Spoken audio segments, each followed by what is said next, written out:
तुर्क सदर तैयब अर्दगान शदीद गुस्से में। इमरान खान पर हमले के हवाले से बड़ा बयान। पाकिस्तानियों को इमरान खान के हवाले से दिया बड़ा पैगाम, जानिए इस वीडियो में। दोस्तों, इमरान खान पर हमले के बाद तुर्क सदर का वीडियो क्लिप सामने आ गया है, जिसने पाकिस्तानियों को झंझोड़ के रख दिया है। तुर्क सदर का वीडियो क्लिप दिखाने से पहले आपको ये भी बता दूं कि तुर्क सदर ने कहा कि इमरान खान जैसे बहादुर लीडर पर हमले की खबर सुन के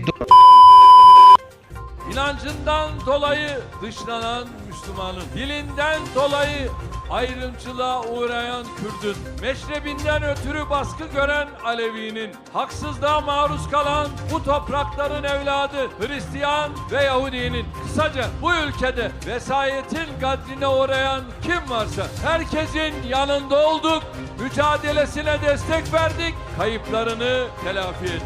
Sadece nesillerin hayali olan Ayasofya'yı Fatih'in emanetine uygun şekilde yeniden cami olarak अल्लाह इमरान खान को जल्द सेहतयाब करे और हमले के दीगर जख्मियों को सेहत दे। और मैं अपने पाकिस्तानी मुसलमान भाइयों से कहना चाहता हूँ कि सिर्फ इमरान खान ही वो वाहिद लीडर है जो आपको हकीकी आज़ादी दिला सकता है। हर किस्म की अंदरूनी और बैरूनी ताकतों के खिलाफ इमरान खान का साथ दे, जैसा कि मेरा साथ तुर्क आवाम ने दिया था। दोस्तों, इस हवाले से अपनी राय का इजहार कमेंट सेक्शन में दे। वीडियो अच्छी लगे तो लाइक करें और इस चैनल को सब्सक्राइब करें।